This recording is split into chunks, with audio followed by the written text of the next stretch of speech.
Baik, Ibu.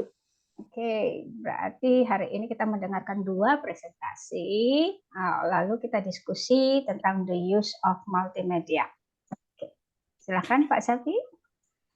Ya, Ibu, terima kasih. Bismillahirrahmanirrahim. Assalamualaikum warahmatullahi wabarakatuh. Selamat pagi, Ibu Farida, Pak Yunan, Bu Agnes, Pak Tri Sunyoto, Bu Sulis, Bu Anita. Apa kabar semuanya? Baik-baik saja ya, sehat ya. Ya, sehat. Alhamdulillah. Kan, eh, apa namanya? Kali ini saya akan mempresentasikan tugas yang diberikan oleh Ibu terkait dengan SIM yang diterapkan di sekolah. Mungkin sebagai pengantar dari saya ya Bu ya, karena saya belum memiliki aktivitas di sekolah, karena dunia yang saya geluti sekarang di dunia sertifikasi, akhirnya saya melakukan observasi Bu di salah satu sekolah milik kawan ya, karena saya ingin belajar seperti apa sih SIM yang diterapkan di sekolah. Ada beberapa sekolah sih yang saya lakukan observasi, tapi puji syukur alhamdulillah akhirnya saya dapat di SD Cendikia Bandung. Keren lah itu. Terima kasih Bu. Upayanya sudah keren, upayanya untuk melihat real langsung sehingga datanya bukan data angan-angan Bapak yang bukan pendidik itu ya. Lalu ya, kebetulan sekolahnya saya dengar di Kia di Bandung bagus ya. Masuk sekolah unggulan. Great. Yuk kita dapat data dari Bu. Pak. Jadi awal-awal saya pusing juga, aduh seperti apa nih. Saya sempat datangi beberapa sekolah di sekolah swasta ya Bu ya, khususnya di daerah Ciangsana Bogor. Ternyata memang belum semua memiliki SIM. Jadi ini saya berpikir wah ini sesuatu yang menjadi tantangan begitu ya. Karena sebetulnya SIM itu sangat penting sekali. Bisa langsung Baik, jadi Ibu, judul saya langsung tesis Bapak tuh Pak. Bapak udah punya lokus. Bapak udah punya lokus, silakan lanjutkan. Kalau saya sih lanjutkan jadi judul tesis tuh Pak. Iya, oh gitu ya Bu ya. Ya, Bapak udah punya lokus satu, tinggal cari beberapa tempat lagi gitu ya. Keren. Baik Ibu, saya coba share screen ya Bu ya. Oke.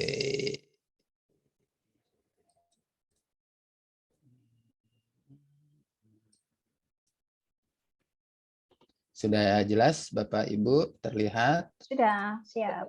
Ya. Mohon maaf Bu kalau nanti agak terputus-putus karena saya sedang berada di pinggiran Kota Banyuwangi ini Bu. Sinyal agak susah, agak lambat. Oke. Nah, ini hasil observasi saya Bu. Jadi administrasi sekolah dalam penerapannya di sistem informasi manajemen. Kita lihat dari sisi teori, terus sistem informasinya, dan dampak dari sistem informasi tersebut.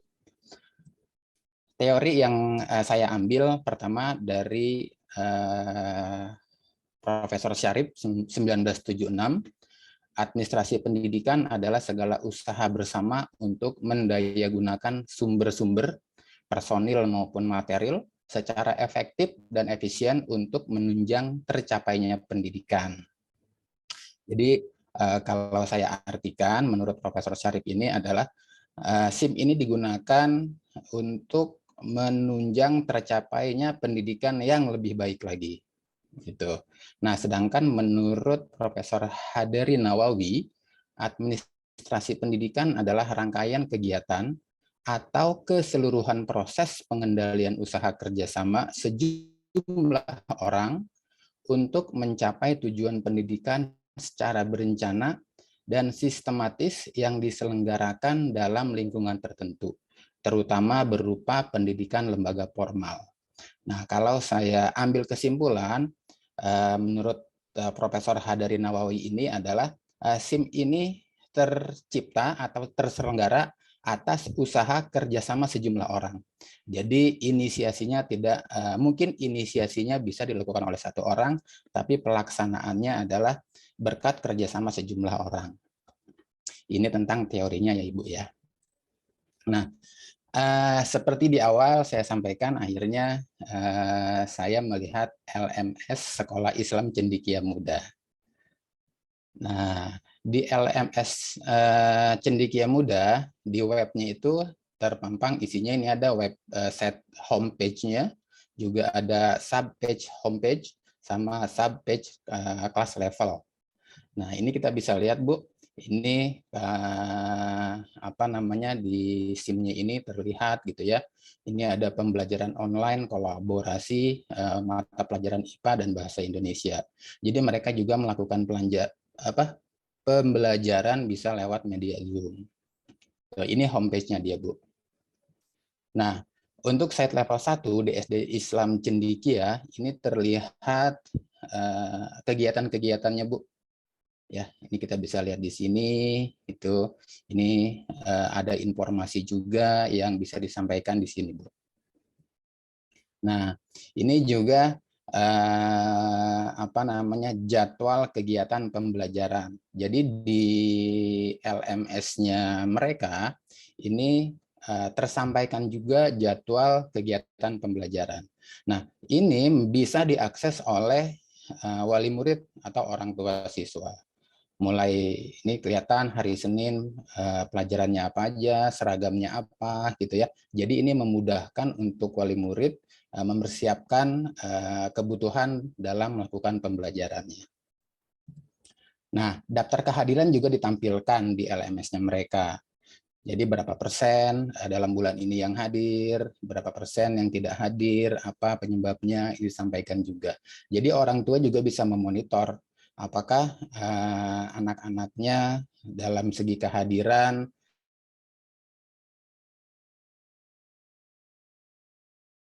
sudah mencapai 100% atau belum, sehingga di sini tercapture juga berapa kali dia terlambat. Nah, ini menjadi perhatian orang tua juga. Nah, informasi mata pelajaran mulai dari buku-buku pelajaran, foto-foto kegiatan sekolah juga terupdate, Bu, di LMS-nya mereka. Di sini bukan cuma itu, jadi untuk mata pelajaran, contohnya pendidikan agama Islam dan yang lain-lain, mereka juga bisa langsung belajar dari sini, Bu. Jadi materi pembelajaran juga sudah diupload di LMS-nya mereka. Sangat bagus sekali ya. Ini sangat memudahkan. Biasanya kan kalau anak-anak SD itu masih ada yang kesulitan untuk belajar. Nah, orang tua juga bisa ikut belajar gitu ya, bukan belajar ya, untuk mempelajari maaf.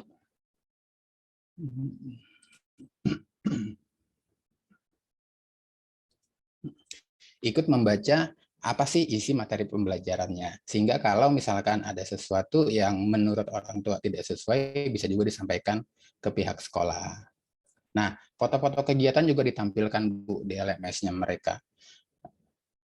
Ini sangat bagus sekali. Nah, kalender akademik terutama, ini juga disampaikan juga.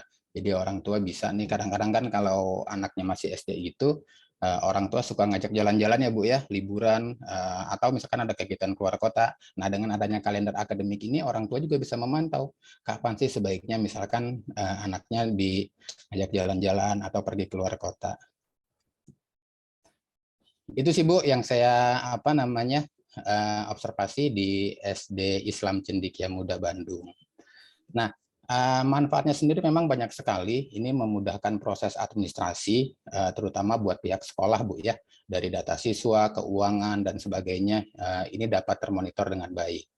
Kedua juga bisa manfaatnya mempercepat proses, tidak terbatas dalam jam operasional layanan. Ya, kalau dulu mungkin sebelum menggunakan SIM untuk pembayaran SPP begitu ya, mereka harus datang ke sekolah. Nah, dengan adanya SIM ini pembayaran SPP juga bisa dilakukan 24 jam dengan menggunakan virtual account. Efisiensi karena tidak memerlukan biaya yang banyak untuk kebutuhan proses belajar dan mengajar. Materi pembelajaran sudah diupload di LMS. Terus juga proses-proses administrasi yang lain yang memerlukan biaya sudah mulai diminimalis dengan paperless. Efisiensi juga dalam proses penyelenggaraan belajar mengajar, tidak memerlukan ruang yang banyak untuk proses belajar mengajar, karena bisa juga pembelajaran dilakukan secara virtual. memudahkan orang tua memantau pembelajaran dan kegiatan di sekolah. Kegiatan apa aja yang di sekolah juga itu ditampilkan tadi di LMS-nya. Apakah kegiatan itu diikuti oleh putra-putri mereka atau tidak. Dan ini juga bisa membantu orang tua untuk mengarahkan, oh ternyata anak saya itu cocok misalkan kegiatan ini, karena kegiatan itu pun sudah ditampilkan di LMS-nya. Yang keenam, memudahkan siswa mendapatkan bahan pembelajaran. Tadi bahan pembelajarannya sudah ditampilkan juga di LMS. Dan yang ketujuh, memudahkan siswa dan orang tua untuk mendapatkan informasi. Kegiatan-kegiatan apa saja yang ada di sekolah sudah disampaikan di situ. Selanjutnya juga informasi kegiatan-kegiatan kalender akademik juga disampaikan di LMS, Bu. Jadi menurut saya LMS, Sistem Informasi Manajemen yang dilakukan di sekolah ini sudah sangat bagus sekali. Saya rasa itu, Bu, yang dapat saya sampaikan hasil observasi singkat saya di sekolah Cendekia Muda. Baik, terima kasih. Terima kasih. Said. Bapak dipanggilnya Pak Safi Said. Pak Safi atau Pak Said? Sebetulnya, Bu, nama saya hanya Safi. Cuma karena ada, ya saya orang zaman dulu juga, Bu, kategorinya, Bu. Maksudnya orang tua saya orang zaman dulu, Bu. Saya juga orang zaman dulu juga. Masih jauh lebih muda dari saya. Sunda atau Betawi, Pak? Sunda? Betawi, Ibu, asli. Oh, Betawi, ya benar. Saya banyak punya teman Betawi yang cuma Baihaqi, gitu satu. Jadi, Bu, kalau dikupas kulitnya, nah, itu Betawi. Kelihatan dagingnya Betawi. Tulangnya juga Betawi juga, Bu. Makanannya soto Betawi. Iya, Bu. Aduh, thank you, Bapak Safi. Sama-sama, Ibu. Nanti kalau di paspor juga kalau terlalu singkat. Harus pakai last name tuh, Pak, kalau di paspor nanti. Alhamdulillah kalau di paspor akhirnya banyak, Bu. Jadi banyak. nama saya Safi, nama orang tua Sain, nama kakek Wakir. Jadi saya bawa semua, Bu. Sain, Wakir. Jadi saya yang berangkat, nama orang tua ikut semua, Bu. Middle name-nya Sain, terus last name-nya siapa tadi? Wakir. Wakir, oh, ya. Betawi banget. Betawi, Bu. Oke, thank you Pak Safi. Keren ya, Cendekia Muda itu bukannya sekolah yang Pak siapa, bukan ya, beda ya dengan Pak siapa kemarin yang terakhir presentasi itu Pak, ada kan di sini Pak Syahrul, bukan ya? Bukan Pak Syahrul yang sudah presentasi kan?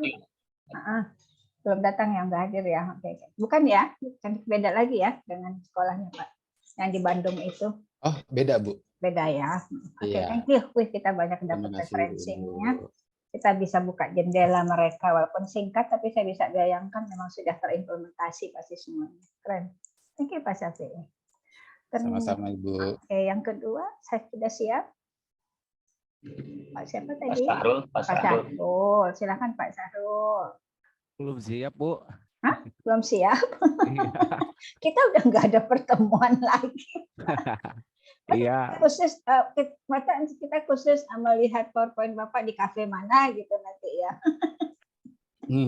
Kita bingung juga, Bu. Kemarin nanyain ke Pak Yunan tentang administrasi di sekolah. Yang mau ditampilkannya juga bingung. Sebenarnya di sekolah belum ada. Bapak yang tadi disampaikan. Sebagai apa? Guru, Bu. Guru, itu masih gampang dong. Ambil aja sekolah Bapak. Tadinya mau menyampaikan tentang aplikasi yang keseharian oleh guru, Bu. Nggak apa-apa itu?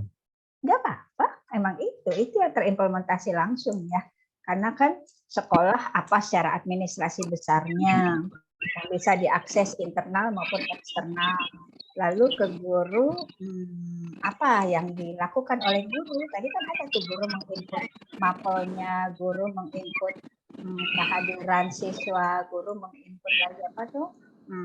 Raport, nilai raport, newsletter, apa? Masih sekedar tahu saja, kita mau lihat seperti apa implementasi LMS di sekolah Bapak. Silakan Pak Syahrul. Mau 2 slide nggak Bapak? Saya punya teman kebetulan Khalid ya, kebetulan kepala pengasuh pesantren Profesor Ahmad Fatur Rahman, itu beliau selalu mengatakan kalau slide itu bulkonah, konsepnya bulkonah, bulat, koma dan panah. Jadi jangan iya betul. Jadi kalau PPT slide itu mestinya bulkonah, jangan terlalu banyak wording semacam itu. Namanya PowerPoint. Jadi poin-poin aja. Bulkonah ya, ingat ya, bulat koma panah. Lain kali kalau bikin PPT bulkonah.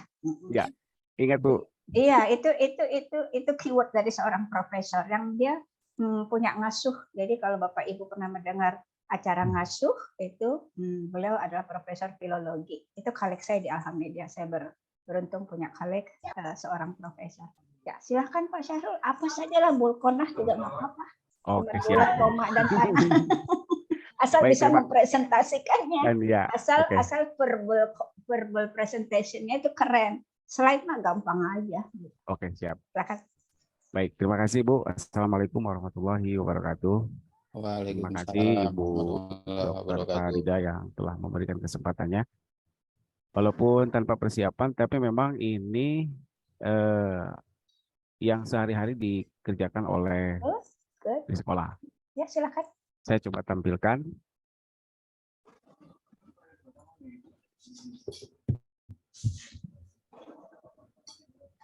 Bentar ya Bu.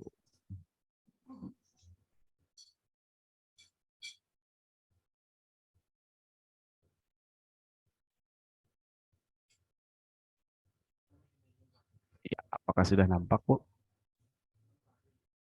Ya. Sudah. Ya, ini adalah semacam aplikasi yang setiap hari dikerjakan oleh guru di Kabupaten Bogor. Namanya aplikasi Si Cantik. Nah, dinamain Si Cantik. Kenapa nggak Si Ganteng, Pak? Ada Bu, tapi masih dikembangkan katanya. Ini ya, namanya, betul, Bu. ini narsis nih, narsis dan rasis. Bohong-bohong, itu cuma bercandaan aja.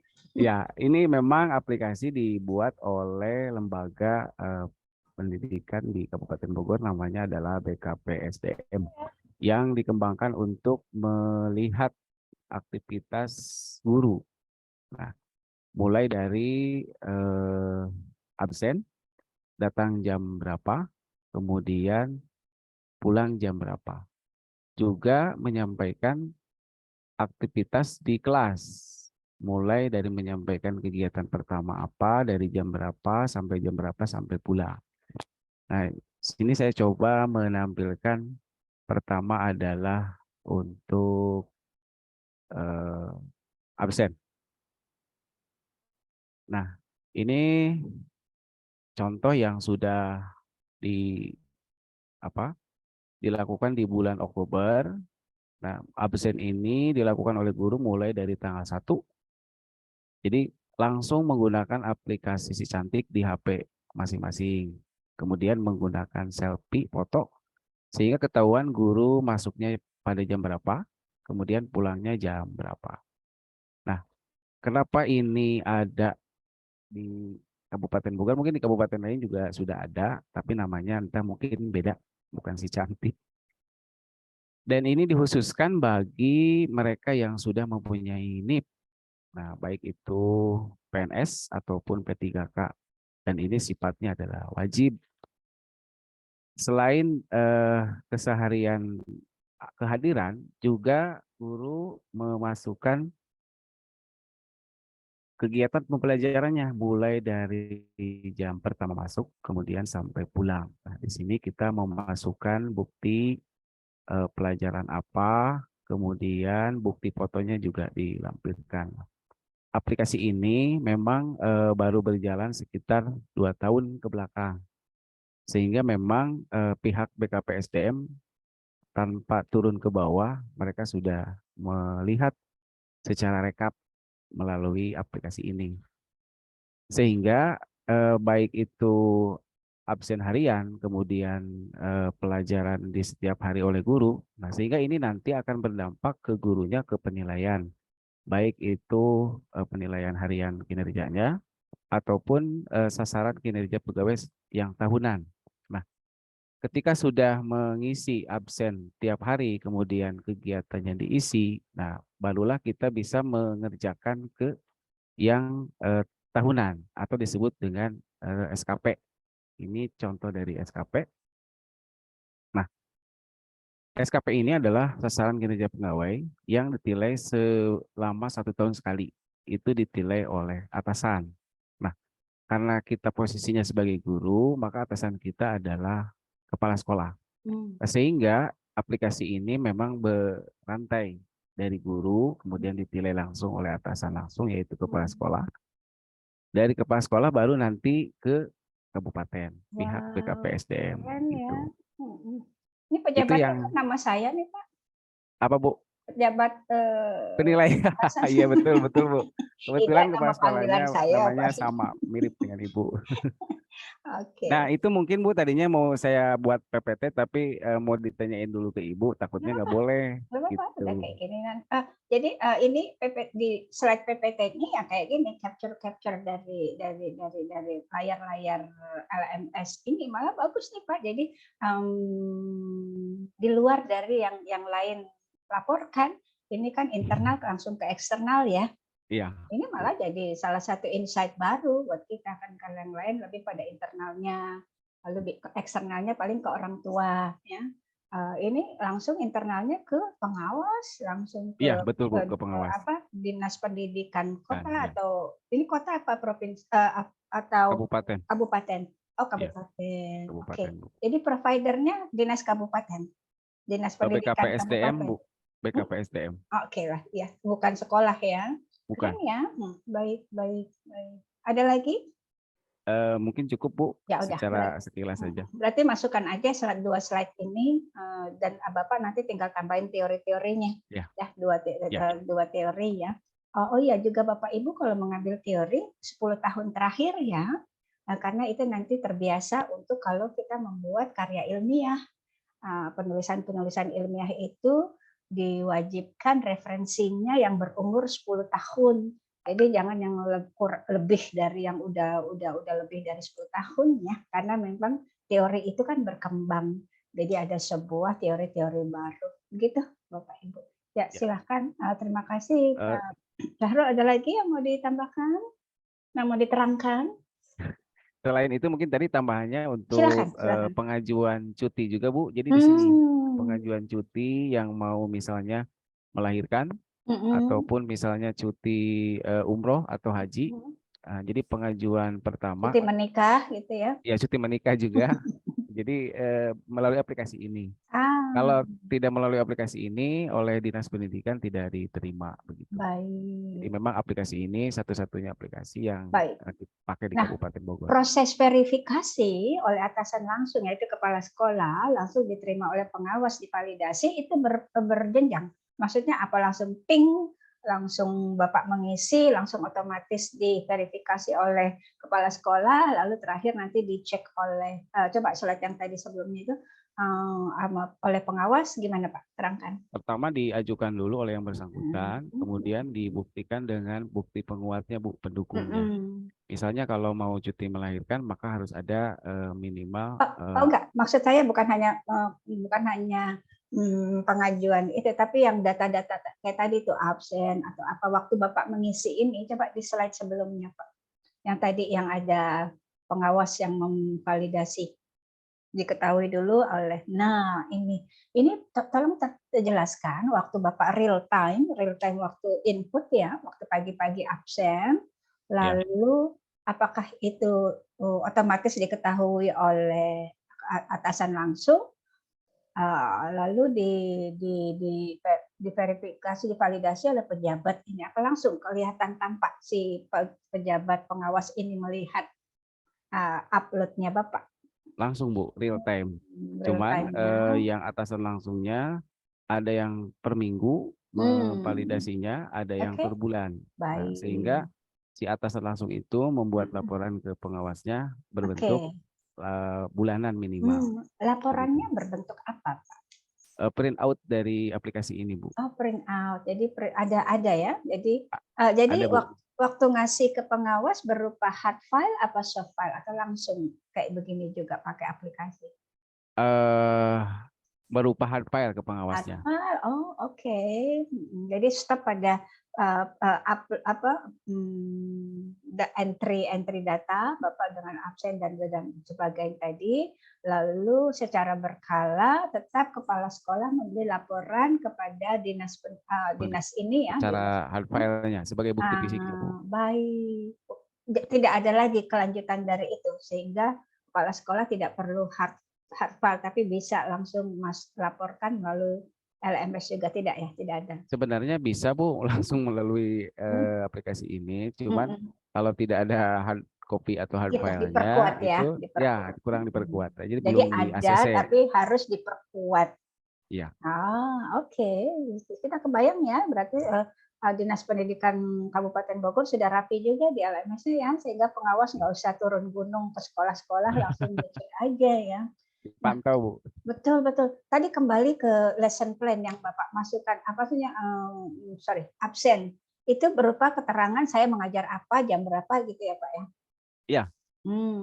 Kalau yang absen itu melihat absen masuk dan pulang saja. Tapi kalau yang kegiatan sehari mengajar namanya LHKP Bu, laporan harian kinerja pegawai. Tapi dalam satu aplikasi ya, ada pilihan di sini. Dalam satu aplikasi, kalau kita mengisi absen berarti kita bisa mengisi LHKP. Tapi kalau kita tidak absen tidak bisa mengisi LHKP. Nah ini ada bukti lesson plan-nya juga RPH-nya masuk. Ada Bu, print out-nya. Keren. Sama foto-foto di kelas? Iya, kita mencantumkan foto Bu ini. Keren. Nah, foto ininya misalnya foto yang kita kegiatan apa ya berarti fotonya dilampirkan. Keren. Ya, oke. Jadi koleksi Kira-kira data Bu, ya. Keren. Thank you. Kembalikan ke Ibu. Wassalamualaikum warahmatullahi wabarakatuh. Malah beruntung nih Bapak save by the bell. Dengan Bapak bingung bikin PPT, akhirnya malah kita dapat gambaran lain ya. Gambaran lain ternyata Dinas Pendidikan Kabupaten Bogor juga sudah rapi. Saya hanya menganjurkan saja kalau kita menilai, kan banyak cenderung kita bilang cukup gitu ya. Kita nggak usah ragu-ragu lah, jangan pakai cukup gitu. Kalau cukup kan cek kan ya, berarti belum baik. Banyak sekali tuh orang, kita cenderung bilang cukup baik, cukup apa. Udah sekalian aja bilang baik, jangan cukup. Kalau cukup kan kalau di standar penilaian cek ya. Berarti kurang baik. Hilangkan bahasa cukup. Atau mungkin, sering tuh mungkin paling udah pasti, tapi kita sering menggunakan kata mungkin gitu. Cukup mungkin tuh sering banget tuh kita gunakan. Itu tidak aja ice breaking saja. Baik, terima kasih Pak Syahrul dan Pak Safi sudah memberi insight baru ya hari ini. Nanti andai kata Bapak Ibu berkenan, ketua kelasnya siapa? Bisa masukkan semua, walaupun sudah masuk ke dalam LMS, tapi kan teman-teman nggak bisa melihat ya. Berarti kita share saja. Nah, PowerPoint itu jadi satu. Siapa ketua kelasnya? Pak Yunan. Pak Yunan. Bisa tolong dikumpulkan jadi satu Pak? Mungkin berbentuk link saja atau bukan berbentuk PPT gimana? Atau nggak bisa PPT aja langsung ya? Silakan, terserah. Jadi teman-teman gabung semua gitu Bu. Jadi teman-teman juga bisa belajar dari orang lain gitu. Mungkin kan karena masuk LMS nggak bisa buka ya, nggak bisa buka PPT orang lain kalau di LMS ya. Kalau di web kan kita bisa. Jadi ada ilmunya kita membuka jendela orang lain untuk perbaikan internal kualitas diri gitu ya. Mudah-mudahan nanti bisa kalau sudah dikumpulkan jadi satu, Pak Yunan share di web sendiri lalu berikan ke saya juga. Nah, thank you Pak Yunan. Baik, oke, selesai ya kita tentang penugasan tersebut. Dan UTS juga dikumpulkan di minggu, saya tutup di minggu ya, supaya hari Senin Bapak Ibu nggak punya PR lagi, UTS-nya sudah selesai.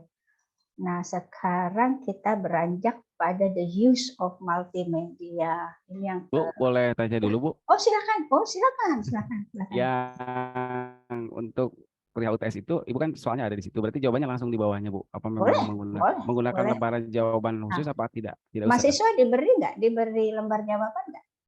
Enggak ya sudah langsung di situ aja. Langsung di itu ya, di apa namanya di itu dulu. Soal.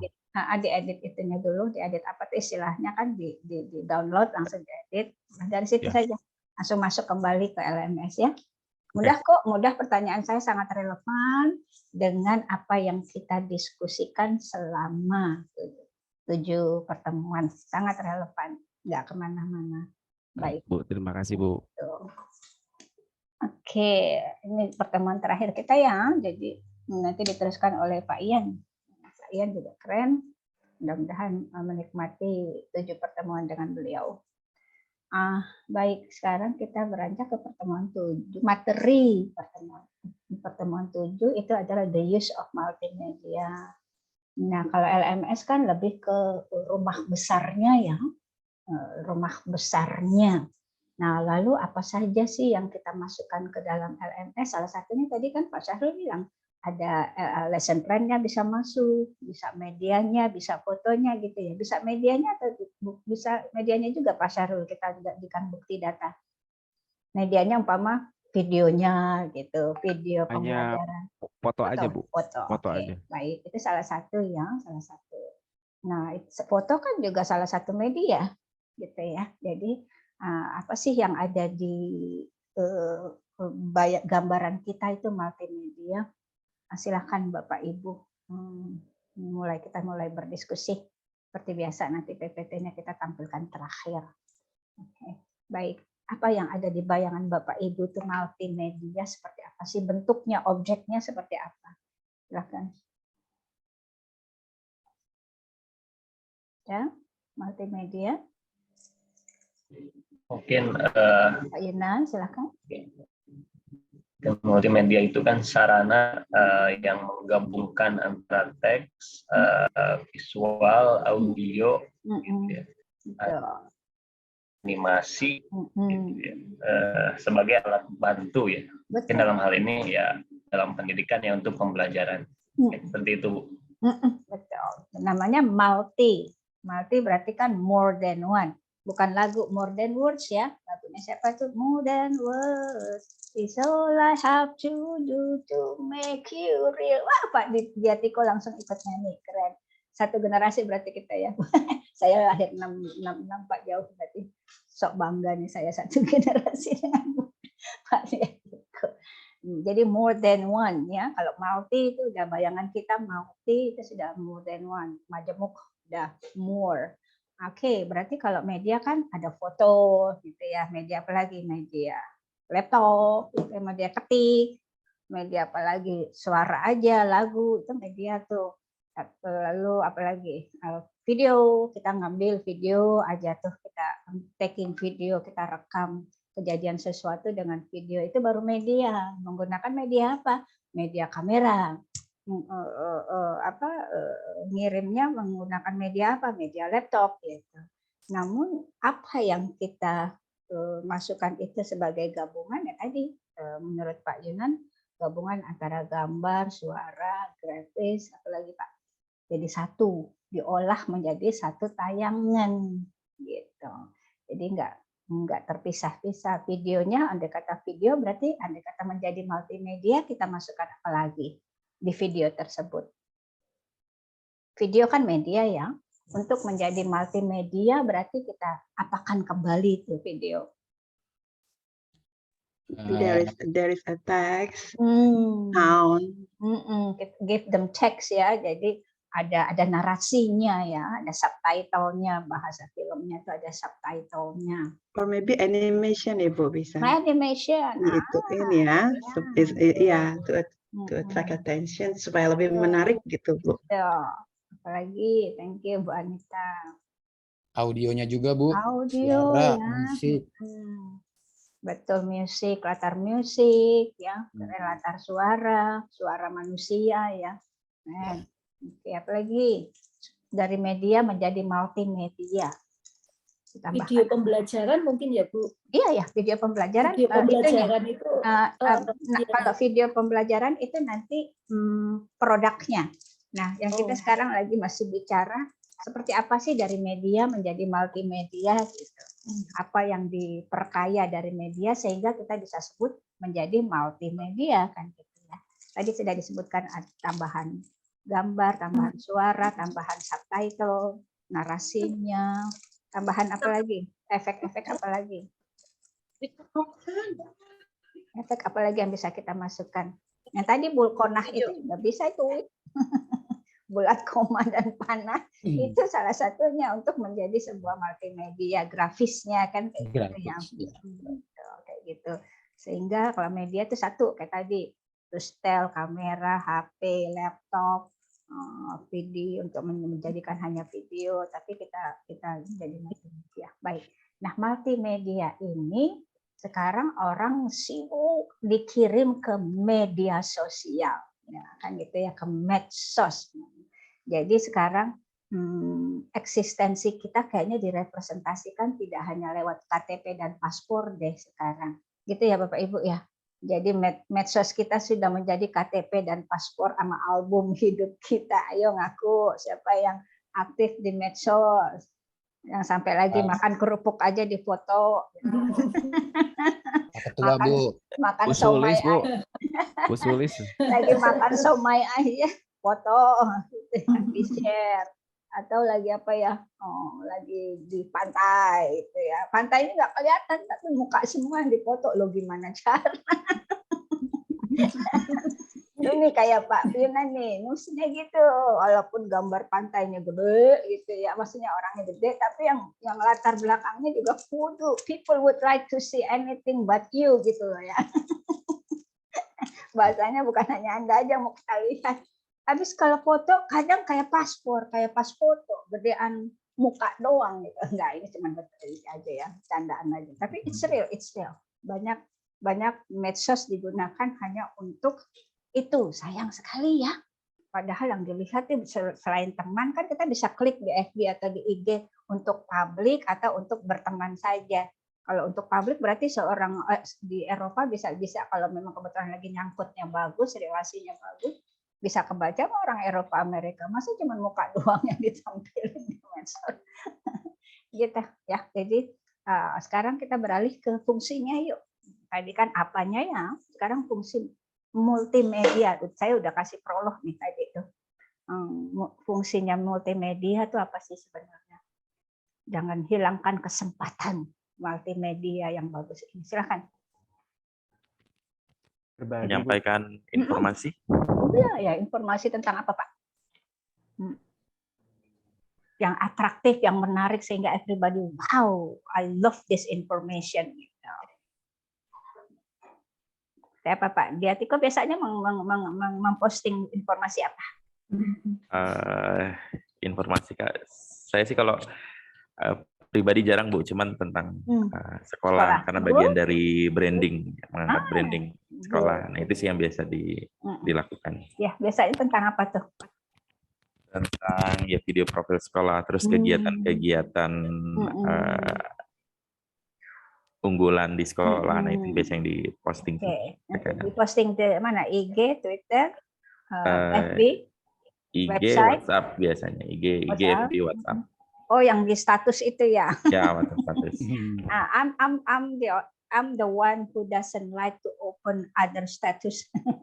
Saya nggak pernah buka status walaupun WA saya bertemannya banyak, grupnya banyak. I don't know, I don't really like it. Saya lebih suka membuka lewat wall saya tuh FB mereka atau lewat IG mereka gitu. Kayaknya buat saya kok kayaknya itu banget sih, apa sih kalau melihat status orang di WA itu kepo banget gitu. Enggak ya, itu menurut saya loh, jangan tersinggung. Nah, menurut saya sih kepo banget, langsung ngeliat ke atas status gitu, orang lain kita liatin satu-satu gitu. Tapi nggak apa-apa, tapi see from the bright side, positifnya mungkin Pak Diatiko itu lagi ngasih tahu, oh ada open house di sekolah saya, informasi itu namanya. Jangan ikuti saya emang terlalu ekstrim orangnya.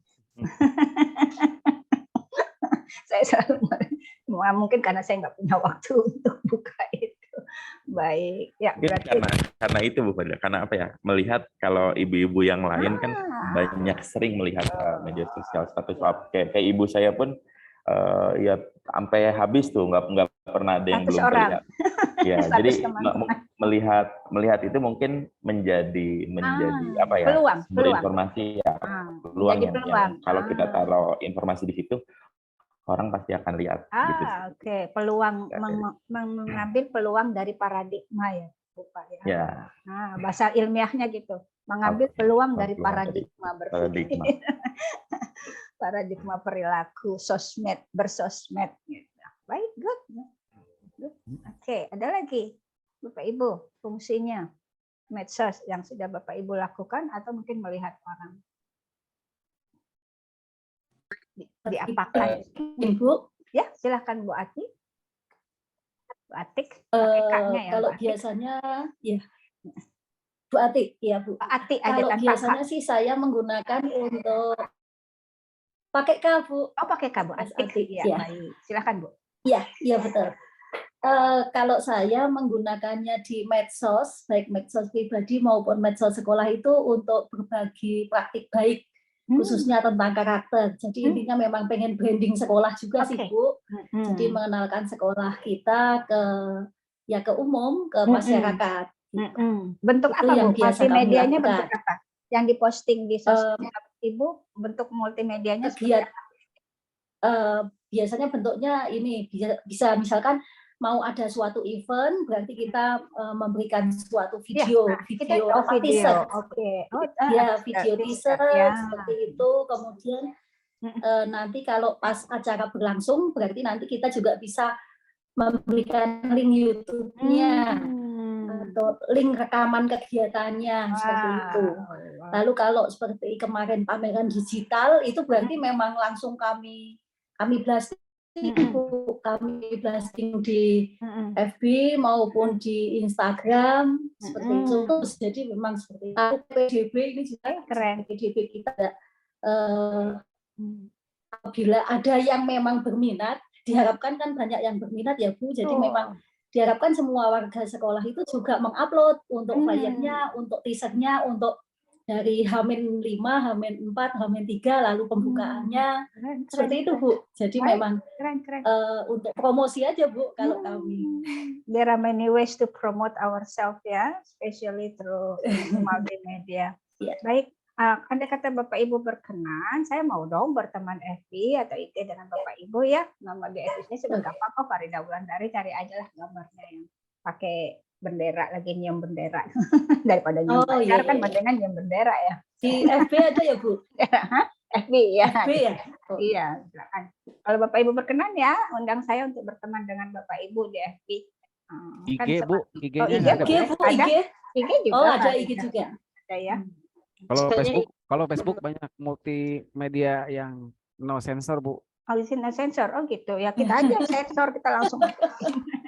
Iya sih. Kalau ibu-ibu tuh rata-rata banyak FB, kalau remaja pria tuh banyak IG, kalau bapak-bapak banyak Twitter. Tuh. Saya sudah bisa tergantung sasarannya ya Bu. Ya, kalau ibu-ibu yang di rumah kebanyakan Twitter berbayar Bu sekarang Bu. Gitu ya, karena sudah diambil sama si Mas itu ya. Mas Elan. Mas siapa namanya? Mas Eko. Mas Bu. Hah? Kan dipanggil Jokowi dia dibalik jadi Mas apa namanya? Hah, Mas siapa namanya? Nah, itu. Udah diambil sama dia, keren ya. Nah, itu ya kebanyakan Twitter tuh bapak-bapak, orang-orang pekerja kantoran tuh Twitter kayak gitu.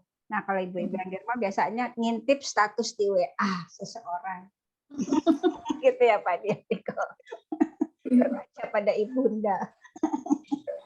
Baik, thank you Bu Atik. Siapa lagi yang sudah menggunakan multimedia untuk mendapatkan sebuah keuntungan pribadi maupun keuntungan institusi? Silakan.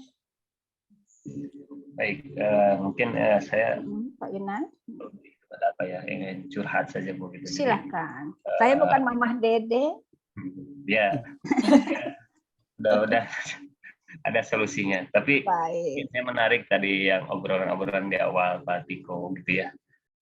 Soal apa namanya bahwa multimedia itu sebagai sarana branding juga kan. Nah, saya ingin mencoba mendalami soal misalkan ketika kita ingin mencoba memberikan semacam upaya branding ya dengan platform-platform yang ada sekarang gitu ya. Meskipun kan satu sistem atau suatu sarana itu kan terus berkembang ya. Artinya, tapi selama sarana atau sistem itu masih ada, saya pikir bahwa itu bisa dimanfaatkan dengan baik gitu ya. Artinya ketika kita ingin mencoba membrandingkan ya, baik itu lembaga ataupun personal yang kaitannya dengan katakanlah dengan kerja dan lain sebagainya, saya pikir semua sarana itu harus kita manfaatkan gitu ya semaksimal mungkin gitu ya. Lain lagi kalau cuma interaksi sosial antar teman. Nah, itu kan orang bisa memilih platform mana yang cocok gitu seperti itu. Tapi kalau kaitannya dengan branding, saya pikir semua lahan dan semua aspek itu harus dipergunakan semaksimal mungkin gitu ya. Meskipun sekarang kan ada pergeseran ya, misalkan sekarang orang lebih banyak cenderungnya ke visual, IG, apalagi sekarang ada reel kan, setiap platform itu ada reel gitu, Facebook, ada YouTube dan lain sebagainya. Tapi saya pikir media-media tulis juga kan itu harus dimanfaatkan gitu ya. Ya ada website gitu ya untuk informasi, meskipun ada kecenderungan bahwa orang itu sekarang lebih senang melihat video gitu. Nah, itu yang saya maksud, bahwa ketika sistem misalkan terjadi pergeseran, misalkan sekarang trennya kepada visual, tapi kan yang sifatnya teks, yang sifatnya bacaan itu juga jangan ditinggalkan 100% gitu. Meskipun kecuali kalau memang sarananya tidak ada. Misalkan dulu ada BlackBerry ya, itu kan memang sudah tidak ada. Atau misalkan dulu zaman kalau device itu ada Nokia. Nah, kecuali kalau memang sudah tidak ada gitu ya. Tapi kalau masih ada gitu sarana-sarana itu, saya pikir itu harus dimaksimalkan sebaik mungkin. Branding seperti itu. Jadi kita lihat pergeseran orientasi ya Pak ya, bahasanya itu pergeseran pergerakan, bukan geser. Geser sama gerak beda ya. Geser kesannya tiung begitu ya, melempar buang gitu. Kalau bergerak kan gerak gitu ya. Kalau geser kesannya, kalau saya sih melihatkan gitu.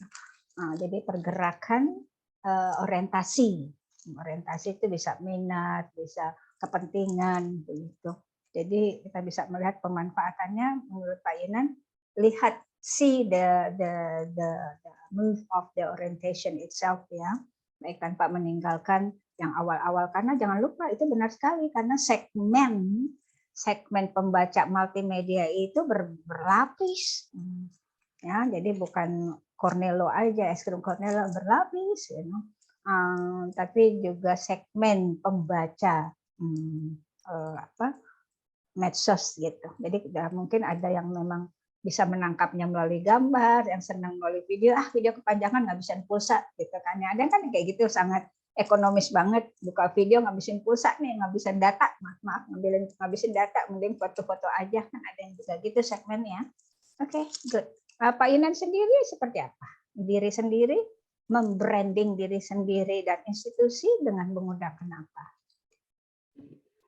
Ya, kalau untuk pribadi sih saya kurang begitu lihai ya dalam bermedsos. Artinya kecuali ke hal-hal yang berkaitan dengan kelembagaan ya. Artinya seperti tadi disampaikan bahwa branding untuk lembaga mungkin itu lebih bisa saya manfaatkan gitu ya. Tapi kalau ya karena saya juga orangnya nggak bisa narsis, jadi di IG itu ya mungkin Pak Safi juga tahu sendiri ya sudah.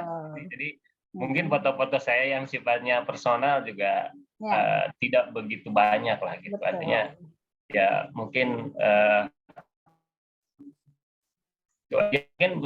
bagian orang itu kan untuk sebuah eksistensi, dan itu ya wajar-wajar dan sah-sah saja, silakan saja.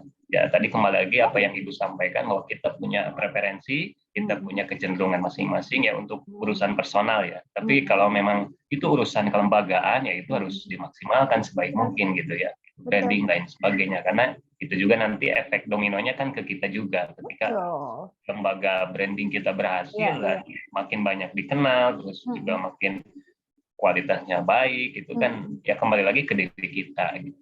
Nah, untuk branding personal kan itu hanya untuk diri kita sendiri kan gitu. Meskipun efek bagi yang lainnya kecil lah gitu Betul. Apalagi sekarang secara teknologi rekam jejak itu waduh susah sekali dihapus ya. Kalau secara teknologi rekam jejak tuh, jadi we should be very careful dalam memposting sesuatu di medsos gitu ya, karena dampaknya tuh bisa tahunan, bisa di-recall kembali rekam jejak kita gitu. Sebaliknya kalau bagus, Nah, saya punya rekam jejak 5-6 tahun lalu waktu saya memberi pelatihan, tinggal diklik, udah saya lagi ngasih pelatihan di Maluku Tenggara, saya lagi ngasih pelatihan itu, saya nggak usah susah-susah nyarinya, saya sendiri udah nggak ada di laptop saya itu foto-fotonya. Tapi karena disimpan oleh teknologi, saya bisa nge-recall itu, saya panggil aja pelatihan saya di Maluku Tenggara Barat, keluar tuh. Gitu.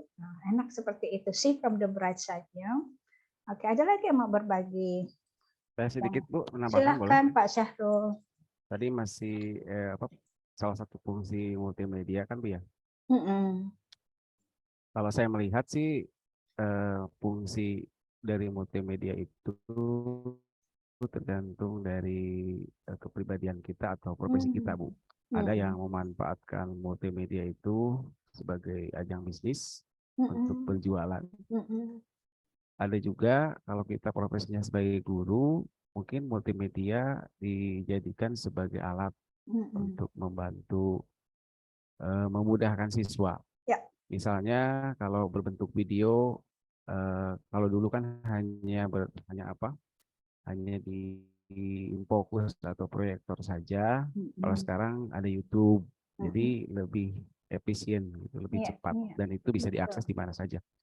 Ada juga fungsi dari multimedia itu bagi yang remaja-remaja mungkin fungsinya tempat curhat kali Bu.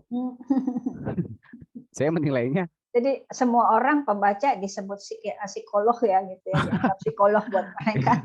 Kebanyakan gitu. Jadi kalau melihat dari remaja-remaja sekarang, multimedia kan tempat untuk yang itu sedang sedih, sedang gembira, semua dimasukkan ke multimedia itu tadi, dimanfaatkan oleh beliau. Sedang gitu. maki-maki, Jadi, sedang jatuh cinta, gitu sedang ya. curhat lah Bu, gitu, semua dicurahkan ke situ melalui multimedia tadi. Nah, jadi intinya fungsi dari multimedia itu ya kembali ke kitanya Bu, gitu. Juga kalau kata Ibu tadi, bisa jadikan sebagai arsip juga sebenarnya. Kan kalau kita sedang di mana-mana, kemudian kita mau membuka kegiatan yang sudah dimasukkan ke multimedia itu begitu mudah. Arsip dibuka. Betul. Begitu Bu mungkin. Good. Thank you Pak Syahrul. Ya, kebetulan Pak Syahrul tadi mengangkat siswa didik kita ya, yang asik menggunakan medsos itu sebagai media curah hati gitu ya, mencurahkan hati. Kalau kita bisa lihat apakah ini dampaknya positif atau negatif sih Pak, Bu? Silakan. Banyaknya negatif Bu. Negatif ya, karena terserah Bapak Ibu yang lainnya gimana? Negatif kah? Lebih cenderung tidak negatif semua ya. Cenderung lebih besar mana?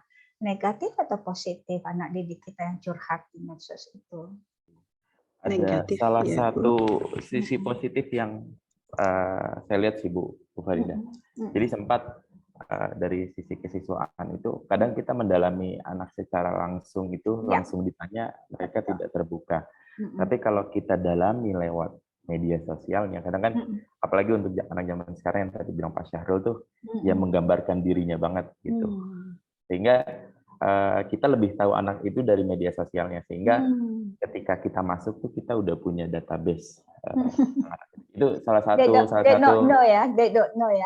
Ya, salah satu nilai yang pernah kita jadi ada sesuatu yang tertutup dari dia tapi dia terbuka di media sosial.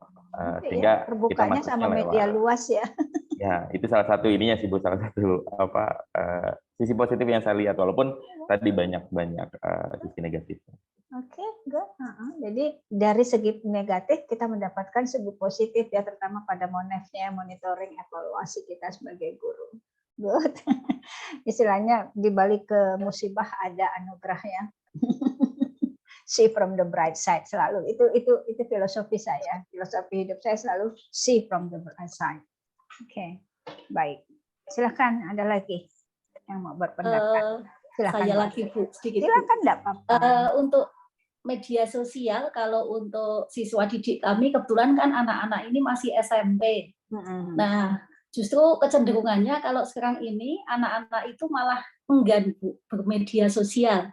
Jadi dia sendiri memiliki Instagram, kalau anak-anak kami, ayo follow Instagramnya sekolah, gitu. Follow aja Bu. Tapi dia sendiri tidak memposting untuk tentang curhatan itu, yang saya amati begitu. Jadi saya memang sengaja memiliki Instagram pribadi, kemudian saya sering berselancar, ya berselancar tentang anak-anak kami gitu.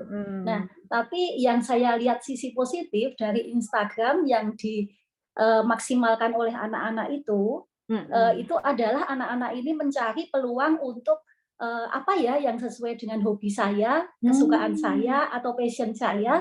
Nah, itu justru pas masa pandemi atau post pandemi ini, saya malah sekarang ini baru banyak Bu anak-anak kami itu yang mencoba mengikuti event-event yang diselenggarakan secara online. Nah, jadi kalau dulu itu kan kalau di sekolahan kita itu menunggu ada instansi atau lembaga yang misalkan mengundang untuk lomba apa gitu. Nah, ini anak-anak ini sekarang pandai Bu memanfaatkan peluang seperti itu.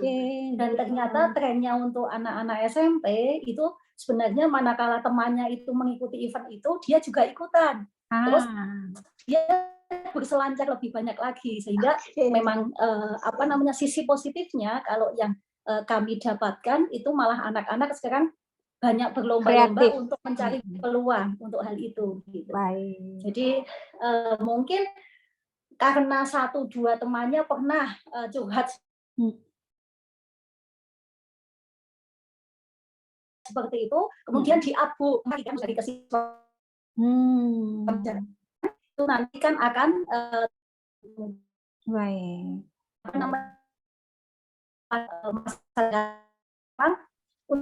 anak edukasi gimana dia sosial yang itu memang sangat penting sekali.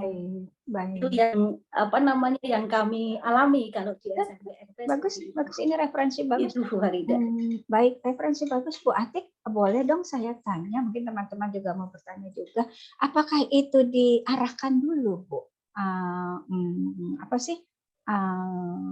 Gaya mereka bersosmed itu akhirnya mereka menggunakan hal yang positif. Apakah sekolah mengarahkan dulu atau memang mereka punya inisiatif sendiri terbangun untuk carefully posting gitu ya?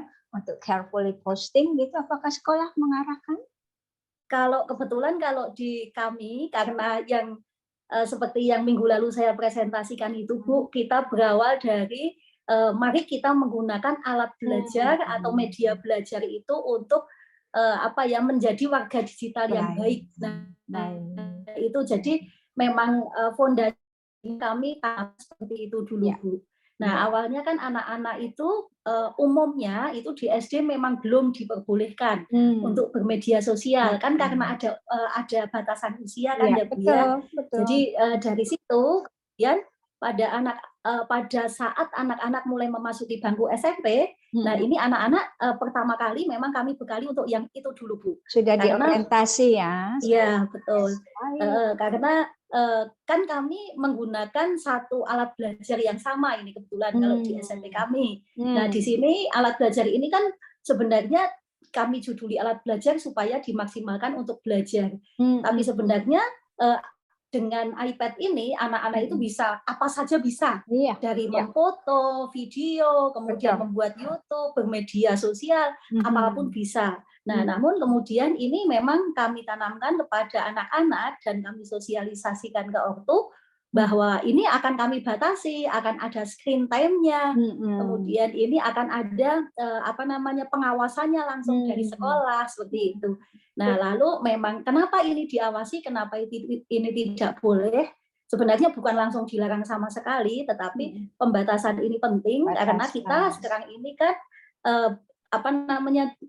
belajar di dunia digital. Sekarang ini kita sudah dekat banget dengan teknologi. Nah, kalau yang ada di sini itu nanti tidak diberi pijakan atau fondasi yang bagus, itu nanti membahayakan seperti itu. Dan pernah 1-2 kali dulu kami itu pernah Bu, ada Bu siswa yang memang kami SP seperti itu karena ada memposting curhatan yang memang ya akhirnya kan merugikan dirinya sendiri, orang tuanya juga nyesel banget dengan keadaan seperti itu. Jadi pengalaman yang seperti itu pada akhirnya memang kami harus fokus dulu untuk media sosial untuk hal-hal tersebut. Baik, Itu, Bu. terima kasih Bu Atik atas pengalamannya. Nah, berarti kita bisa ambil kesimpulannya, kesimpulan awal bahwa sistem itu bisa mengatur perilaku ya. Bisakah itu sistemnya? Jadi kita punya Bisa, Bu. highlight-nya. Iya. Jadi Bapak Iya. Ibu semuanya ini kita bisa meng-highlight dari pengalaman kebijakan internal sekolah Bu Atik bahwa sistem itu bisa mengatur perilaku. Nah, walaupun kita nggak bisa mengatur 100%, tapi paling tidak secara mindset, secara perspektif, secara pembangunan self-awareness itu sudah terjadi.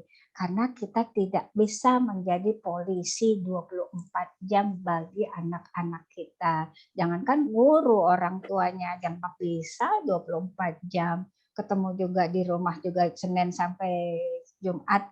Paling pagi sarapan, lalu sambil ngasih uang saku, lalu sore, malam paling ya, karena Bapak Ibunya juga bekerja mungkin. Itu seperti itu. Jadi memang self-awareness lah yang harus dibangun sehingga mereka self-driving. Driving dalam artian perilaku mereka ya menjadi self-driver for their attitude, for their skills, seperti itu. Ini jadi highlight kita.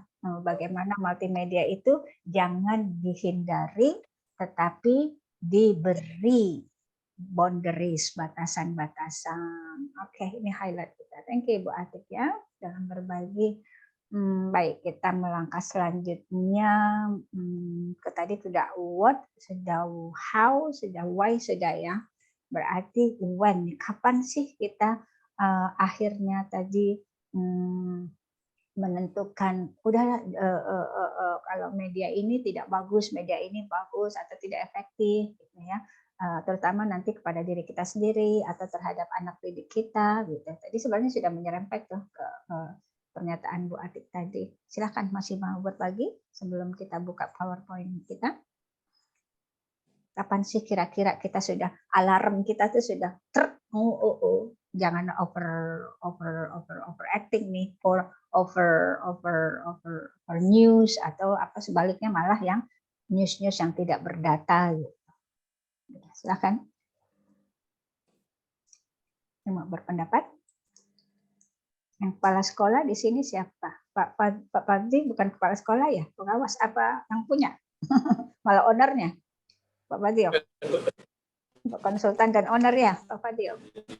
Gimana Pak? Bagaimana Bapak mengelola itu organisasi Bapak supaya positif dalam bermultimedia? Kalau di ini kan makanya itu ada kebetulan ada yayasan di Bandung ya. Itu namanya Cendekia Muda. Kurang keras suara Bapak. Menurut saya sih kurang. Oh, nah. Kita namanya Cendekia Muda. Sejak 2000 berapa ya? 2005.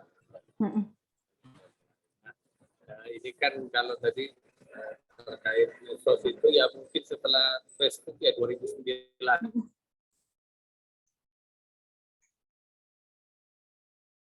Setelah itu.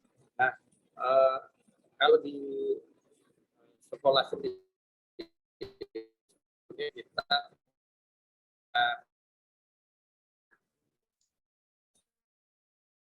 jadi kita bagi ada dua arahnya. Satu kegiatan yang sifatnya ekstrakurikuler atau di luar pelajaran itu bisa diakses melalui Instagram. Jadi Instagram ini jadi garda paling depan, jadi pintu paling depan. Instagram jadi pintu paling depan karena paling cepat.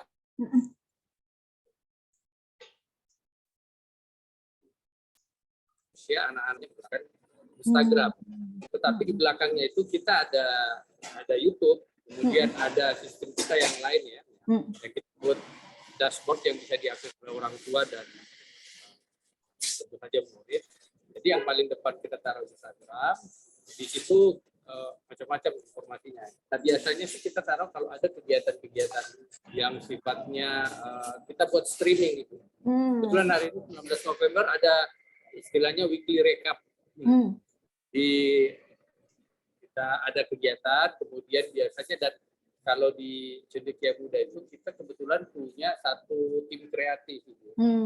Setiap ada kegiatan itu, tim itu akan hadir, menyiapkan peralatan dan sebagainya untuk kebutuhan streaming.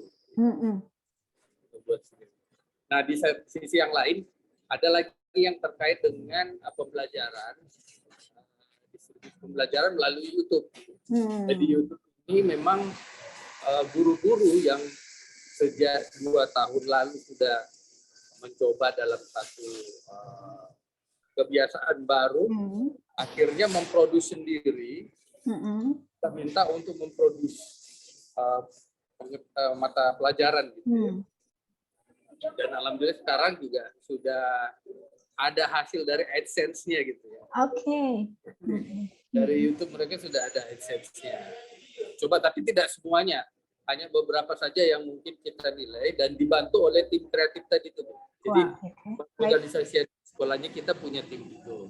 Lalu untuk anak-anak sendiri, kita memang di awal sekolah itu kita ada mendatangkan tim IT atau pengajar IT yang profesional untuk pengetahuan terkait literasi digital. Jadi literasi ketika pertama itu literasi digital itu kan seri, kalau nggak salah di Kementerian Kominfo itu sudah punya kurikulumnya sendiri. Jadi kita tinggal panggil dan supaya ada kesamaan atau ada standar dari pandangan dari murid-murid ini untuk melihat seperti apa sebenarnya dunia digital. Karena tentu saja berbeda-beda, Bu ya. Ini kan dunia digital yang masuk ke kita ini soal sekonyong-konyong nih istilahnya. Ada yang siap, ada yang tidak siap. Sehingga lalu di situ juga nanti ada pengenalan terkait dengan bagaimana mekanisme kita berkomunikasi melalui media digital. Kira-kira begitu, Ibu. Jadi maaf kalau suaranya agak bising. Baik. Jadi everybody has to be ready with digital technology ya, dengan multimedia. Pertama harus everybody ready.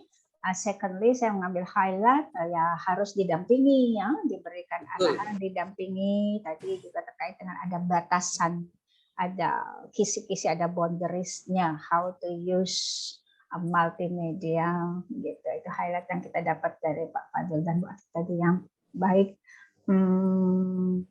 Tampaknya sudah jelas ya kita apa sih multimedia itu dan use-nya seperti apa dan bagaimana kita menggunakannya. Jadi kita lihat sekarang apakah benar apa yang kita diskusikan itu dengan saya dapat beberapa informasi seperti ini. Oke ya, jadi the use of multimedia kita sudah paham tadi ya apa artinya media, lalu apa artinya multimedia, dan di sini dikatakan ya benar tadi ya. Multimedia itu mengandung teks, audio, animation, video, dan grafik. Jadi itu yang kita sebut multimedia menjadi sebuah satu tayangan, gitu ya.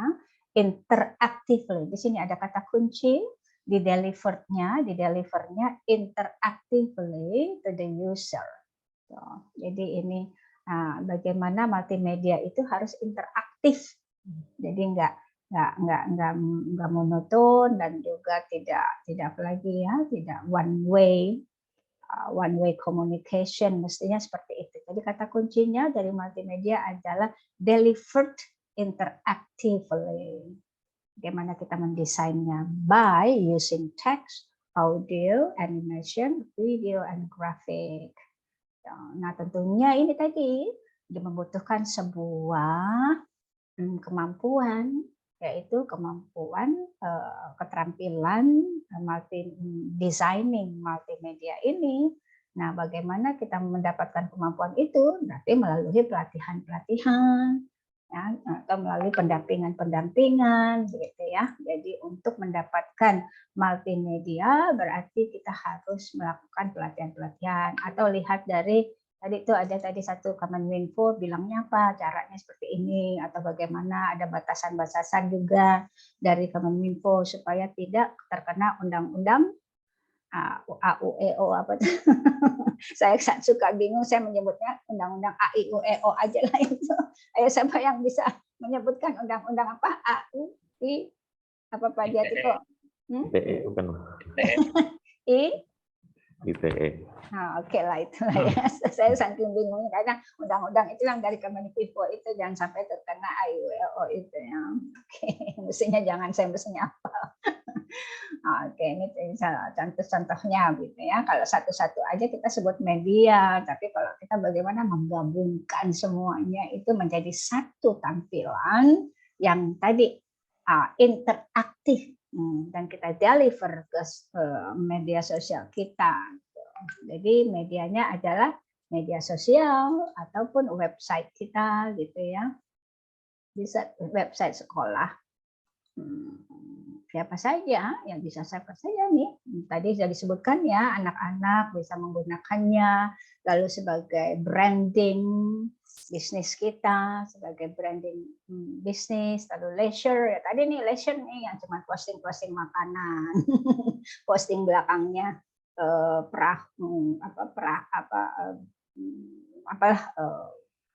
panorama apa gitu, tapi gedean badannya dari panoramanya kan gitu, nggak apa-apa, itu buat leisure itu namanya. Jadi sah-sah saja.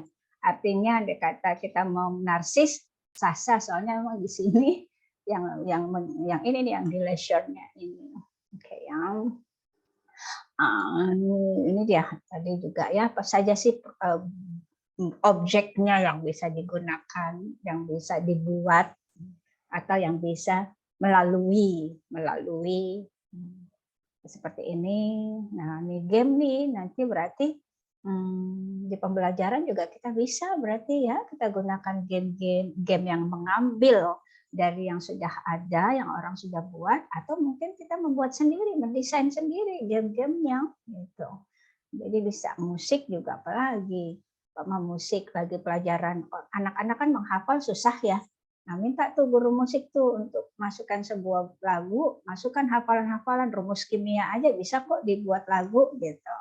Jadi itulah ide-ide cemerlang seperti itu, out of the box yang harus kita ajarkan, yang kita punya sebagai guru dan harus kita arahkan kalau kita sebagai kepala sekolah, out of the box-nya itu. Ternyata multimedia bisa melalui musik, musiknya itu kalau bisa hafalan-hafalan yang susah, bisa kita terutama TK nih, bicara tentang apa ya, apalah gitu lah, dinyanyikan gitu kan, banyak kan TK melalui lagu-lagu seperti itu, melalui film, melalui tadi presentasi yang bulkonah ya, mulai sekarang Bapak Ibu kalau buat PPT yang bulkonah ya, bulat, koma dan panah aja. Kayak saya deh ginilah, kayak gini nih, saya cuma ngambil gambar-gambar aja. Nggak apa-apa walaupun ngambil dari orang, tapi kita tahu konsepnya waktu menerangkan. Yang penting waktu verbal presentation-nya, verbal explanation-nya itu terkoneksi. Ada radio. Nah ini sukanya ada nih, sekarang sudah mulai nih anak-anak remaja. Kemarin anak-anak MTS saya tuh santri bikin talk show gitu ya. Mereka punya radio sendiri, lalu bikin talk show, memanggil tokoh, nanti santrinya yang mewawancara. Bagus nih, entertainment ya. Oke. Ini why-nya seperti itu. Karena konsepnya tadi sudah ada disebutkan ya, ada beberapa Bapak Ibu sudah menyebutkan why-nya tadi ya real world skill yang masa kini memang harus. Jadi jangan ada lagi guru-guru yang bilang, saya kan generasi tua, jadinya nggak pandai dalam bermultimedia. Nggak bisa bilang gitu, kan ada pelatihan. Dan ada motivasi yang itu sebenarnya permasalahan motivasi, permasalahan orientasi, bukan permasalahan skill. Jadi anak kata Bapak Ibu punya tim guru, Bapak Ibu yang kepala sekolah melihat permasalahan ini sebenarnya core of the problem-nya transformasi digital teknologi pada guru-guru yang senior yang lama, sebenarnya ini masalah motivasi dan orientasi. Nah, di skill-nya kita bangun melalui pelatihan dan pendampingan gitu. Mungkin bukan secara teknis dia yang membuat, tapi didampingi oleh guru IT. Nah, gitu. Dalam membuatnya si guru itu jadi guru-guru yang nggak skillful pada pembuatan media media pembelajaran harus didampingi gitu. Karena itu masalah motivasi dan orientasi saja kok sebenarnya. Lalu effective collaboration teknik, lalu impact of important of different media, bisa di mana aja kita tampilkan, the challenge of communication to different audience itu yang jadi kita bilang segmen berbeda, jadi kita harus juga membaca, sekali-sekali kita tampilkan segmen yang udah literatif, kadang kita tampilkan tayangan-tayangan kita yang mudah sekali dibaca oleh segmen yang tidak terlalu literatif gitu. Jadi jangan juga berpikir bahwa kita harus high tech, harus begini, tapi jangan lupa di media sosial umum itu, di publik, there are so many segments of the readers gitu ya. Jadi kita harus variasikan apa yang kita tayangkan. Lalu teknik for synthesizing and analyzing complex content, ya gampang banget. Tadi kan bisa tuh langsung dimonet, langsung dianalisis seperti apa sih. Nah, ini yang paling utama. Ternyata multimedia itu sangat mengandung perkembangan kognitif, afektif, dan interpersonal. Ini highlight dari use of technology, use of multimedia. Ternyata mereka mengembangkan kognitif dengan cara learning strategy, conception of learning, ICT kompetensi, seperti itu. Lalu affective, motivation and support-nya tadi yang saya sebutkan, motivation and orientation, dalam akhirnya kita harus support sehingga menjadi supportive. Lalu juga interpersonalnya, social interaction and collaborative learning. Biasanya kalau orang-orang yang interpersonal skill-nya sudah bagus, itu cenderung berpengaruh pada perkembangan intrapersonal skills-nya. Karena dia sudah dibangun oleh sistem, ya dia semua dibangun oleh sistem tadi, kayak Pak siapa tuh yang tadi yang tentang absen sama kabupaten, itu otomatis dia mau malas mau enggak dia harus absen, dia harus upload, sistem yang membangun. Tadi siswa juga gitu, enggak boleh upload yang mana-mana karena kalau enggak nanti kena suspension, kena ini, kena sanksi, kena itu. Jadi sistem yang membangun akhirnya berpengaruh pada intrapersonal skill mereka. Nah, kebalikan, malah yang bagus andai kata intrapersonal skills-nya mereka sudah bagus, sudah terbangun dari rumah, nilai-nilai sudah dibangun di rumah, ya di keluarga, di mana lagi ya, di lingkungan. Nah, ke sekolah itu atau di tempat kerja itu lebih gampang interpersonal skill-nya. Biasanya seperti itu, kecenderungannya seperti itu. Andai kata ada seseorang yang intrapersonal skill-nya, personal ya, yang dalam dirinya sudah tertata, lalu dia sudah tahu etika, dia sudah sangat inisiatif, dia sangat punya self awareness, dia tahu nilai-nilai, batasan-batasan, things to do-nya, do and don'ts-nya, itu biasanya interpersonal skills-nya lebih mudah terlihat. Ini sedikit masuk ke psikologi pendidikan ya. Saya selalu senang menyentuh-nyentuh materi-materi lainnya, begitu, menggabungkan. Begitu Bapak Ibu. Jadi mari kita bermultimedia, ajak teman-teman kita, dampingi teman-teman kita yang nggak bisa, yang katanya generasi baby boomer gitu lah yang dan sebelumnya itu yang masih susah, ya udah kita dampingi, kita yang bisa, atau sistem yang mendukung. Begitu Bapak Ibu. Silakan ada yang berpendapat dengan slide-slide tersebut, tapi saya rasa itu sudah kita bicarakan ya sebelum slide ini tampil. Oke. Begitu Bapak Ibu ya, mudah-mudahan pertemuan ke-7 kita menjadi pamungkas yang indah buat kita renungkan, kita cermati, dan kita laksanakan, bahwa welcome to the new world, di mana teknologi mendominasi perkembangan, berefek pada ekonomi, sosial, budaya, lalu apalagi teknologi itu berefek pada, berkoneksi terhadap ya sosial, budaya, ekonomi, lagi Pak Ibu. Politik apalagi gitu ya. Nah, namun kita harus punya sebuah boundaries punya sebuah batasan adalah menggunakan multimedia di media sosial. Seperti itu highlight-nya.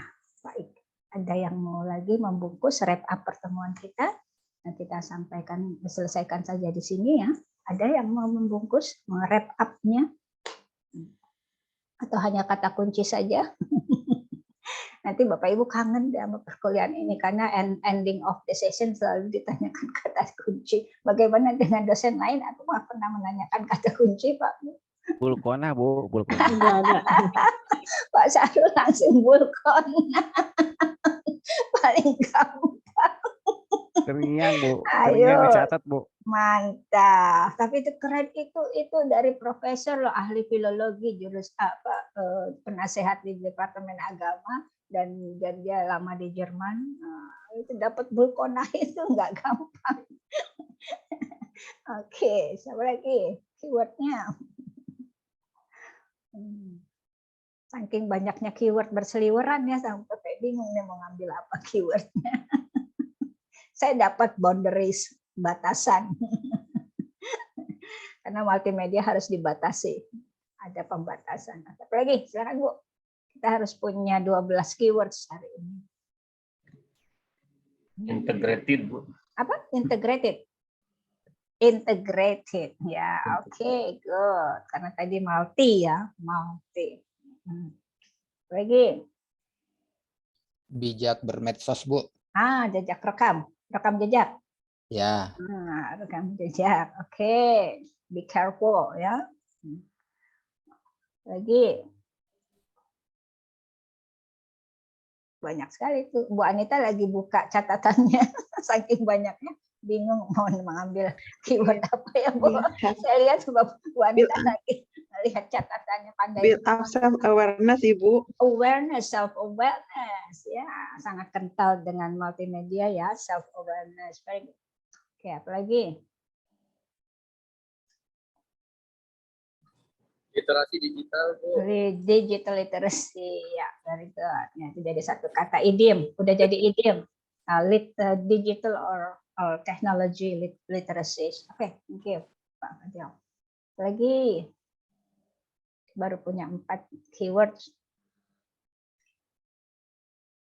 Bu Fajriah sudah dapat?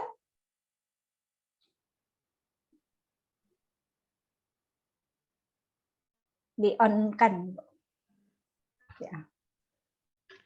Apa ya? Ya, bijak. Dia menggunakan media. Bijak. Oke, ya, bijak. Oke, good. Bijak. Oke. Lagi. Tapi saya, Bu, terkadang malah media sosial itu bisa jadi polisinya sekolah. Jadi apa? Polisi sekolah. Benar. Benar ya. Saya kalau malam tuh sudah mau tidur tuh biasanya langsung buka-bukain FB-nya, IG-nya TK, SD di sekolah saya. Saya lihat tuh kayak apa, lalu official media seperti apa. Nah dari situ akhirnya saya langsung capture kalau ada yang salah gambar, salah kata-kata, saya langsung capture. Saya langsung ke kadifnya aja, kepala divisinya aja, di atasnya kepala sekolah. Nih saya temukan ini di medsos, ayo ditelusur. Oh gampang, benar Bu. Saya biasanya malam tuh lakukan itu. Oke, good. Thank you Bu Fajriah. Siapa lagi? Yang belum nemu? Pak Tri? Silakan Pak Tri. Mungkin dengan kata kunci yang sudah familiar ya Bu, ya mungkin lebih ke inovasi dan kreativitas ya.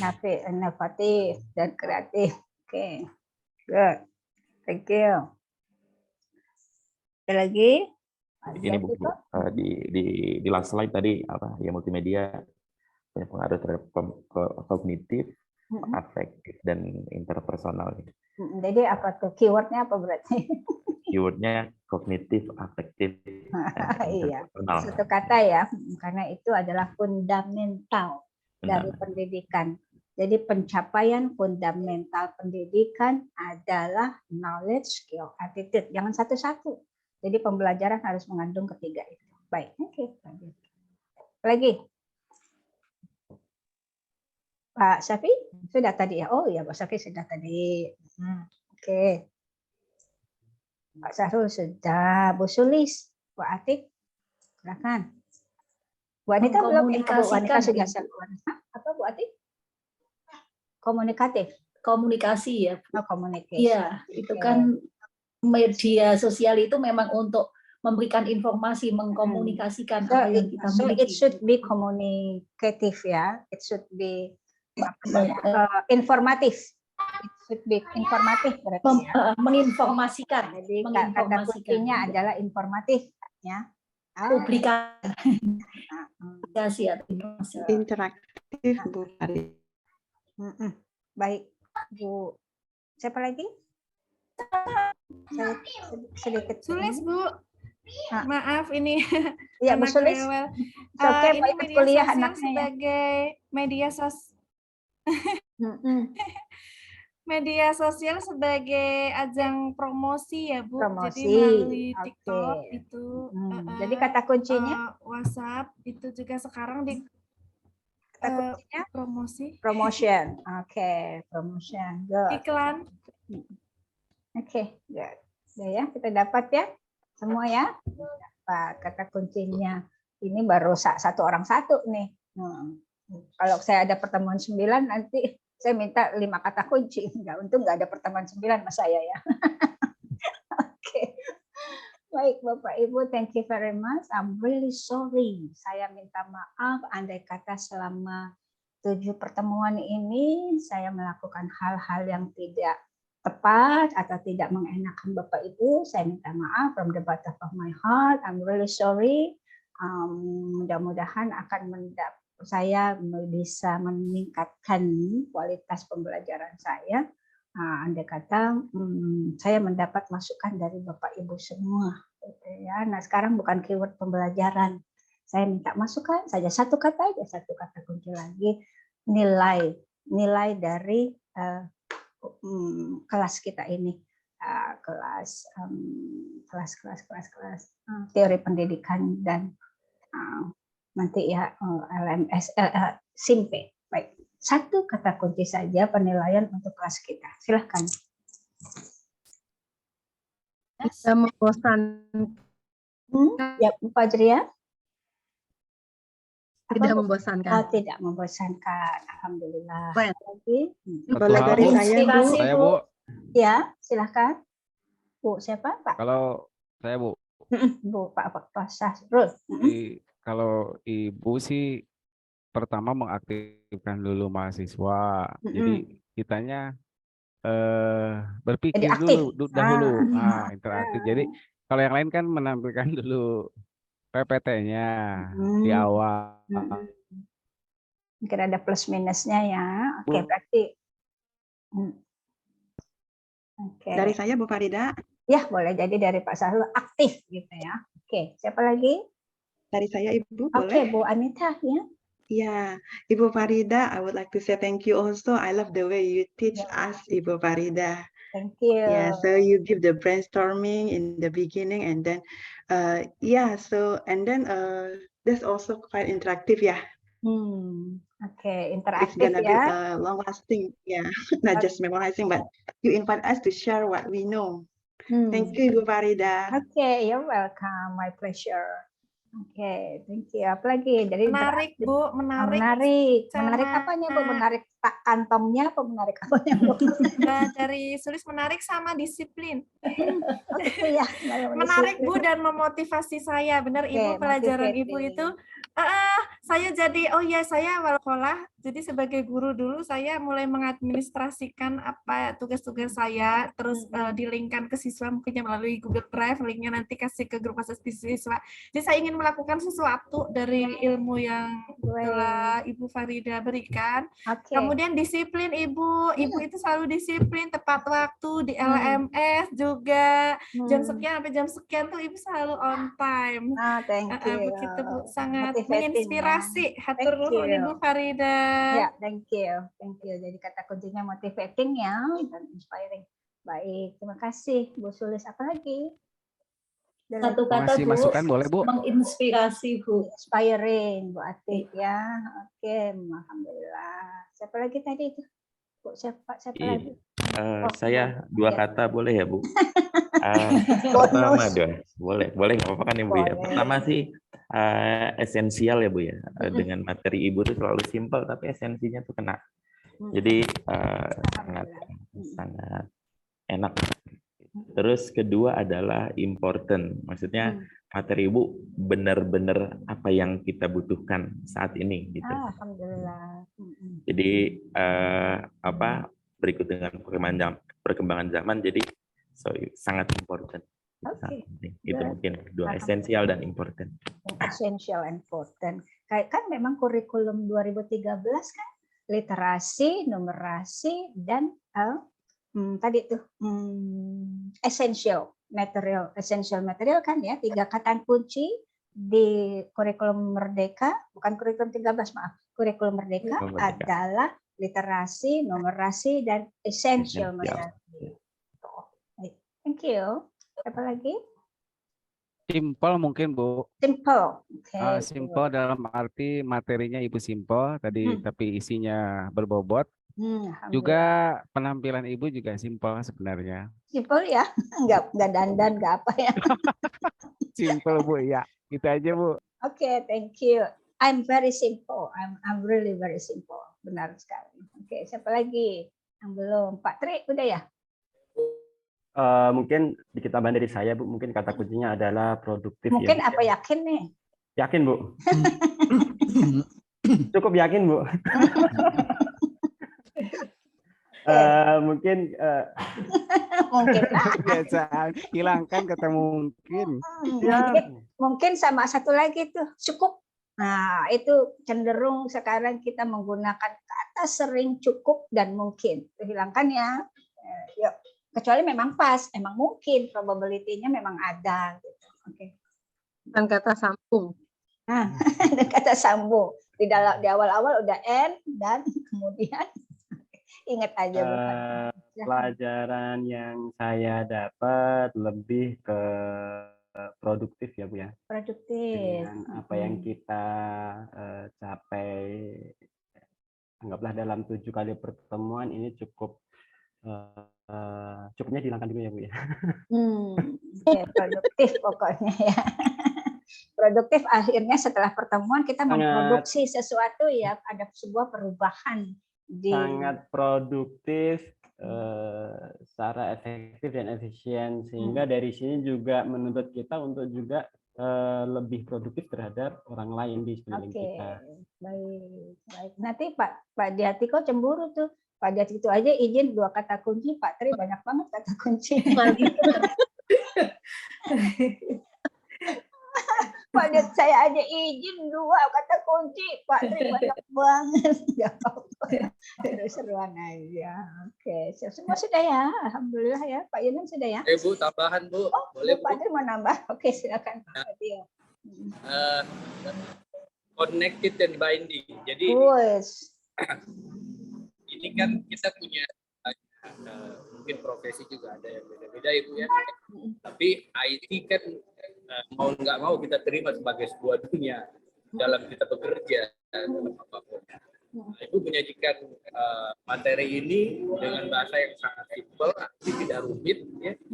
Lalu kita mungkin share apa yang kita nggak pernah alami dan mungkin itu beda-beda sehingga kita saling terkoneksi. Kita bisa saling belajar, saling sharing. Jadi bukan sekedar teori dan pelajaran, tapi ada hal praktis yang kita bisa dapat dari teman-teman. Implementatif ya. Dan itu dibagi Ibu dalam satu tema setiap minggu kali ya. Tema dalam setiap minggu, tapi itu dibanding. Walaupun kita punya pandangan yang mungkin atau pengalaman yang beda-beda, tapi itu bisa diikat dalam pelajaran. Jadi lebih sangat menarik. Baik. Baik, terima kasih Pak Fadil atas tambahannya. Oke, sudah semua Kak? Sudah ya? Saya Bu sedikit Bu. Sapi lagi, Sapi. Ya. Jadi mata kuliah Ibu nih kalau menurut saya sih 1 atau 2 ya, 2 deh ikut Pak Tiko. Pandangan saya update dan menyenangkan Bu. Fun, emang harus belajar. Ya. Harus menyenangkan. update apa namanya yang Ibu-ibu sampaikan, memang tentang apa MIS ini kan sesuatu yang baru dan belum banyak juga orang gunakan. Jadi sangat update. Menyenangkan karena kita dibawa sama Ibu tuh untuk ayo kita apa namanya berpandangan setiap siswa terhadap materi yang mau salah disampaikan. mau benar nggak apa-apa ya. Iya. Ya. Jadi kami nggak takut-takut Bu untuk bicara. Betul. Gitu. Dan terakhir Bu, minta di fallback Bu. Apa tuh? Yang terakhir minta di fallback Bu. Minta di apa? Fallback pertemanan di media sosialnya. Boleh. Boleh, silakan aja. Pokoknya nanti saya kasih tahu ya IG-nya. Saya tidak bertwitter. Nanti akan saya coba. Cuman FB dan IG pun juga belum terlalu update karena sibukan. Jadi mestinya saya masukkan IG dulu otomatis ke FB ya. Tapi karena di FB saya harus kadang kasih ulasan panjang, di IG itu kadang terbatasnya di situ. Baik, saya akan berteman dengan Bapak Ibu. I'm glad, I'm very happy, I'm very honored to be your friend in your medsos. Karena kita terus berkoneksi ya, tidak hanya berhenti di mata kuliah ini. Saya butuh Bapak, Bapak Ibu butuh saya, itulah manusia, nggak pernah terlepas dari orang lain. Begitu, I'm very happy. Thank you very much. Take care. And salam sehat, salam hormat. Terima kasih. Terima kasih Ibu. Terima kasih Ibu. Terima kasih Ya. Bye everybody. Iya, terima kasih. Jangan lupa Pak Ketua ya kirim itunya ya. Take care. Bye. Have a good Bye Ibu. Take care. Terima kasih.